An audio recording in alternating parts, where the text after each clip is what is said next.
नमस्कार साथियों। यदि आप उत्तर प्रदेश में ज़मीन खरीद रहे हैं, ठीक है, चाहे आप भले उत्तर प्रदेश से हों या आप किसी अन्य स्टेट से हैं, उत्तर प्रदेश में प्लॉट या कोई भी रेजिडेंशियल प्लॉट, कोई फ्री होल्ड या फार्मिंग लैंड, कोई भी प्रॉपर्टी खरीद रहे हैं, तो आपको ये नियम जान लेना चाहिए। जो भी धारा 116, 100 आकार पत्र 41, 45, धारा 80, धारा 143 और जो बेसिक नियम है वो आपको जान लेने चाहिए, ताकि उत्तर प्रदेश में ज़मीन खरीदते समय आपके साथ किसी भी प्रकार की धोखाधड़ी ना हो सके। धोखाधड़ी कई प्रकार की होती है। डबल रजिस्ट्री है, अंश से अधिक विक्रय है, गलत श्रेणी की ज़मीन है, गलत खातेदार का वर्ग है, ये तमाम चीज़ें होती हैं। बिना धारा 116, बिना 117 की ज़मीन खरीदना है, 143 के, तो ये सारी चीज़ें मैं आपको समझाऊंगा कि पैसा इन्वेस्टमेंट करने से पहले, प्रॉपर्टी खरीदने से पहले आपको कौन कौन सी चीज़ें ध्यान में रखें जिससे आपकी ज़मीन सुरक्षित रहे। अवैध कब्जा या मान लीजिए सरकार ज़मीन जो जब्त कर लेती है वो है, या डबल रजिस्ट्री, अंश से अधिक विक्रय, इन सारे फ्रॉडों से आप बच सकते हैं। साथियों सबसे पहले मैं आपको बताऊंगा कि नियम कानून क्या है, उसके बाद मैं आपको बताऊंगा कौन कौन से डॉक्यूमेंट्स की मांग करें, उसके बाद मैं आपको बताऊंगा डॉक्यूमेंट्स में कौन कौन सी प्रविष्टियां चेक करें, जो कि वीडियो बहुत ही महत्वपूर्ण है। साथियों एक चीज़ और मैं आपको बता दूं कि देखिए, जब भी आप प्रॉपर्टी खरीदते हैं, आप किसी न किसी एडवोकेट या प्रॉपर्टी डीलर से राय लेते हैं, तो प्रॉपर्टी डीलर से राय लेते समय बिल्कुल भी ये उम्मीद ना करें कि वो आपको सही राय देगा, क्योंकि उससे किसी भी कीमत पर आपको प्रॉपर्टी बेचनी है। और एडवोकेट आपको सही जानकारी इसलिए नहीं दे पाते क्योंकि उन्हें किसी भी कीमत पर आपकी रजिस्ट्री करवानी है, जिससे उनकी अर्निंग हो सके। साथियों ठीक, अब कौन कौन से नियम ध्यान में रखें वो मैं आपको बता दूं। साथियों सबसे पहले, जब आप उत्तर प्रदेश में जमीन खरीदते हैं तो आपको बेसिक नॉलेज होनी चाहिए किसकी, ये जो है उत्तर प्रदेश राजस्व संहिता, property transfer act, property registry manual act और कॉन्ट्रैक्ट एक्ट की बेसिक जानकारी तो होना चाहिए। देखिए, अधिक जानकारी आप सोच रहे हो भाई, अधिक जानकारी का आप वास्तव में क्या करेंगे, क्योंकि आपको वकालत तो करनी नहीं है, ठीक, लेकिन बेसिक जानकारी रहनी चाहिए जिससे आपको कोई भी व्यक्ति आसानी से बेवकूफ़ ना बना सके। तो चलिए टॉपिक शुरू करते हैं। एक चीज़ मैं आपसे और कहूँगा, यदि आप कोई भी लीगल मैटर पर कोई भी लीगल एडवाइस लेना चाहते, या उत्तर प्रदेश में आप प्रॉपर्टी परचेज करना चाहते हो और उस जमीन के डॉक्यूमेंट्स निकलवाना चाहते, या डॉक्यूमेंट्स वेरिफिकेशन करवाना चाहते हो, ठीक है, कि जमीन सही है कि नहीं है, खरीदने लायक है कि नहीं, डबल रजिस्ट्री, अंश से अधिक विक्रय, कोई फ्रॉड तो नहीं है, तो आप चेक करवा सकते हो। कॉन्टैक्ट नंबर वीडियो के डिस्क्रिप्शन में दिया गया है। साथियों सबसे पहले आपको क्या करना है, सबसे पहले आपको थोड़ा सा कानून जान लीजिए। सबसे पहले साथियों, उत्तर प्रदेश राजस्व संहिता के बारे में आपको जान लेना चाहिए, क्योंकि उत्तर प्रदेश, देखिए, जमीन खरीदना सिर्फ इतना ही जाने। देखिए, उत्तर प्रदेश राजस्व संहिता के अनुसार जब आप जमीन खरीदते हो तो आपको श्रेणी नंबर चेक करना है साथियों, ठीक है, श्रेणी नंबर चेक। अब आप कहोगे कि सर श्रेणी नंबर का क्या काम है, श्रेणी नंबर का बहुत काम है साथियों। उत्तर प्रदेश में कई प्रकार की श्रेणियों की जमीन होती है, first, second, third, fourth, fifth A, ठीक है, और प्रत्येक जमीन नहीं खरीदी जा सकती, कुछ ही कंडीशन में जमीन खरीदी जा सकती है, ठीक है। तो पहली बार तो आप श्रेणी नंबर चेक करें, ठीक। फिर साथियों दूसरे नंबर पर चेक करें, खातेदार का वर्ग आपको जान लेना चाहिए, क्योंकि उत्तर प्रदेश राजस्व संहिता के अनुसार खातेदारक जो है वो 4 प्रकार के होते हैं, संक्रमणी, असंक्रमणी खाते, ठीक है। उत्तर प्रदेश राजस्व संहिता सेक्शन 74, खातेदार 4 प्रकार के होते हैं। कौन से?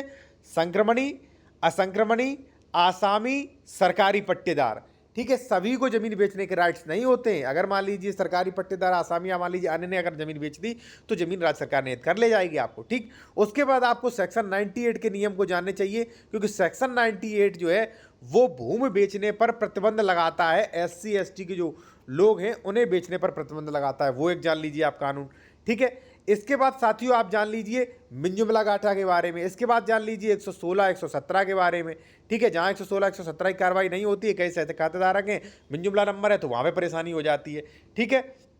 और इसके बारे में धारा 80, 143 के, अगर मान लीजिए प्लॉट वगैरह खरीद रहे हैं रेजिडेंशियल, तो वहां पे धारा 80, 143 होनी चाहिए, ठीक है। और अर्बन प्लानिंग डेवलपमेंट के नियम भी आपको पता होना चाहिए, master plan, layout, RERA registered भी होना चाहिए।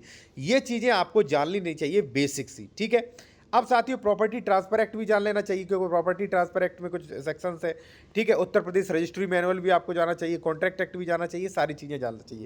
ये सारी चीज़ें आप जान जाएंगे तो मैं आपको बताता हूं कि भाई डॉक्यूमेंट्स कौन कौन से आप जो है खरीदने वाले से डॉक्यूमेंट्स कौन कौन सी की रिक्वायर करें। देखिए साथियों सबसे पहले मैं आपको बता दूं कि आजकल सभी डॉक्यूमेंट्स ऑनलाइन अवेलेबल हैं, बस आपको प्रॉपर्टी का डिस्क्रिप्शन पता होना चाहिए। डिस्क्रिप्शन पता है, ऑनलाइन डॉक्यूमेंट्स निकलवा सकते हैं, मेरे द्वारा भी निकलवा सकते हो आप, ठीक है। अब देखिए, नहीं आप उससे ही लेना चाहते तो कौन कौन से ले सकते हैं। पहले तो आप देखिए अधिकार अभिलेख, ठीक है। जमीन का खतौनी बहुत बड़ा होता है और बहुत चीज़ें प्रविष्टियाँ मेंशन होती है इसमें, ठीक है, इसे देखना अनिवार्य है। ठीक। रजिस्ट्री डीड, अब देखिए जो बंदा आपको प्रॉपर्टी बेच रहा है उसे प्रॉपर्टी कहाँ से प्राप्त हुई, ट्रांसफ़र का जरिया क्या था, क्योंकि भाई वो ज़मीन लेके तो पैदा हुआ नहीं होगा, उसे ट्रांसफ़र ही तो की होगी, चाहे सरकार ने की हो या वसीयत में मिली हो या बैनामा से ली हो या दान पत्र मिली हो, ठीक है। तो जो भी रजिस्टर्ड डीड है यानी कि sale deed, gift deed, bill या कोई कोर्ट का आदेश, वो आपको देखना चाहिए मालिक कैसे बना। फिर आपको रेवेन्यू नक्शा चेक करना चाहिए, फिर आपको आकार पत्र 41-45 चेक करना चाहिए। यदि वो ज़मीन रेजिडेंशियल है यानी कि आवासीय प्लाट है, फिर आपको उसका लेआउट जारी करना चाहिए, उस कॉलोनी का लेआउट जरूर लेना चाहिए और देखना चाहिए ये रजिस्टर्ड है कि नहीं, ये रेरा रजिस्टर्ड है कि नहीं, ये आपको चेक करना चाहिए। अब ये चीज़ तो आपने देख ली, ठीक है, ये 4 डॉक्यूमेंट्स ले लिए। डॉक्यूमेंट्स निकालना बड़ी बात नहीं है, डॉक्यूमेंट्स चेक करना बहुत बड़ी बात है। डॉक्यूमेंट्स जो है वो UPRC, property transfer act, Uttar Pradesh registry manual act, contract act के पालन कर रहे हैं कि नहीं, ये देखना जरूरी है। तो आप डॉक्यूमेंट्स में क्या क्या चेक करें वो मैं आपको बता दूं। एक चीज़ मैं फिर से कहूँगा आपको, यदि आप किसी मैटर पर कानूनी सलाह लेना चाहते साथियों, या ज़मीन खरीद रहे कोई भी लीगल एडवाइस, या मान लीजिए कोई भी डॉक्यूमेंट्स चेक करवाना आपको, ज़मीन सही है कि नहीं, कोई विवाद तो नहीं, तो आप करवा सकते हो। कॉन्टैक्ट नंबर हमारा वीडियो को डिस्क्रिप्शन में मेंशन किया गया है, ठीक है साथियों। पहले तो आपको देखना SC ST की ज़मीन तो नहीं, क्योंकि साथियों सेक्शन 98 है उत्तर प्रदेश का, वो ये रेस्ट्रिक्शन लगाता है कि भाई आप SC ST की ज़मीन नहीं खरीद सकते यदि आप अदर कास्ट से SC ST से भिन्न है तो। अब आप कहोगे सर बिल्कुल नहीं खरीद सकते, जी हाँ बिल्कुल नहीं खरीद सकते, चाहे वो आवासीय प्लॉट हो चाहे वो कृषि की ज़मीन हो। अब कोई प्रॉपर्टी डीलर आपको बेवकूफ़ बना रहा है तो उससे कानून लीजिए कि जो आप बेवकूफ़ बना रहे हो वो कानून का वो हमें दिखाइए, ठीक है। क्योंकि सेक्शन 98 के अनुसार SC ST का बंदा जो है वो अन्य किसी व्यक्ति को रजिस्ट्री नहीं कर सकता बिना कलेक्टर की लिखित परमिशन की, ठीक है। अगर लिखित परमिशन तो वो आप देखिए, ठीक है ना, क्योंकि प्रॉपर्टी डीलर जो रहते हैं वो सबसे ज़्यादा बेवकूफ़ बनाते हैं और फ्रॉड करते हैं, ठीक है, ठीक है। और इस संबंध में सलाह भी ले सकते हैं अगर आप मान लीजिए आपको कोई कन्फ्यूजन है, ठीक। सेकंड साथियों, खतौनी में ज़मीन की श्रेणी, जैसा कि मैंने बताया था, ज़मीन की श्रेणी चेक करें कि ज़मीन की किस प्रकार की श्रेणी है, फर्स्ट, सेकंड, 2, 5A किस प्रकार की है, ठीक है। उसके बाद साथियों ये चेक करें ज़मीन संक्रमणीय है कि असंक्रमणीय है, आसामी है, पट्टेदारक है, क्या किस खातेदार का वर्ग है, वो भी चेक करें, ठीक है। और वो ही खरीदें जो उत्तर प्रदेश राजस्व संहिता में लागू होता है, ठीक है। चौथा है साथियों कि विक्रेता का सही नाम पता, देखिए जो व्यक्ति ज़मीन बेच रहा है उसका सही नाम पता एग्जैक्टली चेक करें, क्योंकि अगर मान लीजिए नाम पता मौजा में अगर मिस्टेक हुआ तो आपका म्यूटेशन दाखिल खारिज नहीं होगा, ठीक है। फिर उसके बाद साथियों ये चेक करें कि विक्रेता नाम खतौनी में कैसे आया, जैसे मान लीजिए वो खतौनी दिखा रहा है, अधिकार अभिलेख दिखा रहा है, तो आप ये चेक करिए कि इसे जो है किस प्रकार से ज़मीन मिली, क्या उसे पट्टे पे मिली, सरकारी पट्टे धारक पे मिली, क्या उसे वसीयत द्वारा मिली थी, दान पत्र से मिली थी, बैनामा से मिली थी, किससे मिली थी, वो भी आप चेक करिए, ठीक। सातवां आप चेक करिए विक्रेता का कुल अंश में से कितनी ज़मीन बाकी है, यानी कि खतौनी में कुल अंश इसका कितना है, कितना क्षेत्रफल, किस घाटा में, कितना इसके हिस्से में रकबा पड़ रहा है और कितना इसने बेच दिया, ठीक है। अगर ज़मीन पैतृक नहीं है तो ट्रांसफ़र का जरिए चेक करें किस प्रकार से ट्रांसफ़र होकर इसके पास ज़मीन आई थी।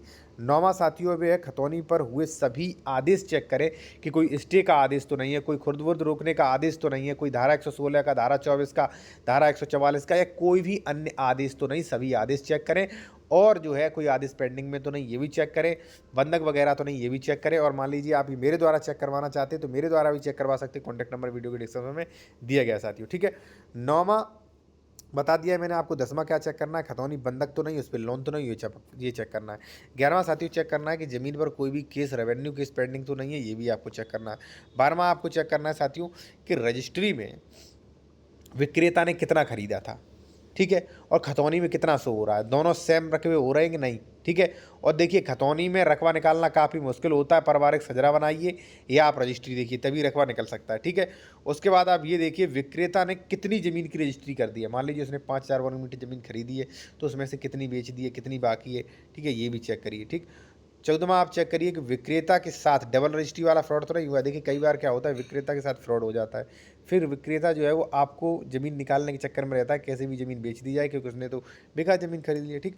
15वां प्लॉट का नंबर मिलान करें। देखिए जो भी ज़मीन का आपको रजिस्ट्री किया जा रहा है वो आप मिलान करें कि इसकी पहले तो रजिस्ट्री नहीं की गई और डबल रजिस्ट्री भी आप चेक करें कि इस ज़मीन पहले तो नहीं बेची जा चुकी है, ठीक है, या कोई पूर्व में एग्रीमेंट तो नहीं, पूर्व में पावर ऑफ अटॉर्नी तो नहीं, ये सारी चीज़ें चेक करें, ठीक है। ज़मीन का सरकारी नक्शा चेक करें, रेवेन्यू वाला नक्शा चेक करें, क्योंकि नक्शा चेक करना बेहद ज़रूरी होता है साथियों, क्योंकि पता नहीं आपको मैनुअली ऐसे ही बता रहा है भौतिक रूप से कि ये गाटा संख्या है, उंगली से बता रहा है, मान लीजिए हाथ से बता रहा है, इशारा से बता रहा है कि ये गाटा संख्या में हम आपको रजिस्ट्री करेंगे। तो आप नक्शा में भी देखिए वास्तव में ये जो गाटा संख्या का नाम बता रहा है ये वास्तव में वहीं पे स्थित है कि नहीं है, ठीक है। उसके बाद साथियों आप चेक करें धारा 116(17). देखिए साथियों, सबसे ज़्यादा विवाद जो होते हैं वो सही खातेदारक वाली ज़मीन में होते हैं, इसलिए मैं आपको प्रीफर करूंगा धारा 116 117 वाली ही ज़मीन खरीदे, ठीक है। उसके बाद 143 धारा 80 चेक करें, ठीक है। उसके बाद भौतिक कब्जा का सत्यापन करें, उसके बाद आकार पत्र 41 45 भी चेक कर सकते हैं आप, ठीक है। और देखिए, यदि आपको इसके संबंध में कोई भी लीगल एडवाइस लेनी है, डॉक्यूमेंट चेक करवाने करवा सकते हैं। कॉन्टैक्ट नंबर वीडियो के डिस्क्रिप्शन में दिया गया है साथियों। धन्यवाद।